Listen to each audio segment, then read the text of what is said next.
பசங்களுக்கு எல்லாம் school leave விட்டாச்சு. ஸோ எதாவது ஸ்நாக்ஸ் செஞ்சு குடுன்னு கேட்டுட்டே இருப்பாங்க. ஸோ அவங்களுக்காக தான் நம்ம fresh batch bajji and bonda mix ready பண்ணிகிட்ருக்கோம்.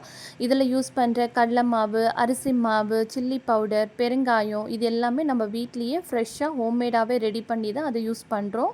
நம்ம டேரெக்டாக வந்து ஷாப்லேருந்து அப்படியே வாங்கி நம்ம யூஸ் பண்ணாமல் நம்ம ஹோம்மேடாகவே இதெல்லாமே ரெடி பண்ணி தான் இதில் போடுறோம். ஸோ அதனால் வந்து பார்த்தா நீங்கள் தைரியமாக சாப்பிட்லாம். இதில் வந்து பார்த்தா நம்ம தூள் பெருங்காயத்தோட கட்டி பெருங்காயம் யூஸ் பண்ணுறோம். கட்டி பெருங்காயத்தை வந்து ஃப்ரை பண்ணிவிட்டு அதை மிக்சியில் பவுடர் பண்ணி ஒரு கிளாஸ் பாட்டிலில் ஸ்டோர் பண்ணி அதை தான் வந்து யூஸ் பண்ணுறோம் இதில். கட்டி பெருங்காயம் வந்து பார்த்திங்கன்னா கொஞ்சம் ஃப்ளேவரும் நல்லாயிருக்கும், டேஸ்ட்டுமே வந்து பார்த்திங்கன்னா நல்லாயிருக்கும் அது. நீங்கள் இந்த மாதிரி பருப்பு வகைகள் இந்த மாதிரியெல்லாம் எடுக்கும்போது கேஸ்ட்ரிக் ப்ராப்ளம், செரிமான கோளாறுகள்லாம் வரத்துக்கு வாய்ப்பு இருக்குது. ஸோ நீங்கள் பெருங்காயம் எடுத்துக்கிறது ரொம்பவே நல்லது. இப்போ நம்மளோட பஜ்ஜி அண்ட் போண்டா மிக்ஸ் ரெடியாக இருக்குது. எந்த ப்ரிசர்வேட்டிவ்ஸ், ஃபுட் கலருமே இல்லாமல். ஸோ வேணுன்றவங்க ஸ்க்ரீனில் தெரிகிற வாட்ஸ்அப் நம்பருக்கு ஆர்டர் பண்ணிக்கோங்க. நம்மக்கிட்ட இப்போ ஃப்ரெஷ் பேட்ச் அவைலபிளாக இருக்குது. தேங்க்யூ.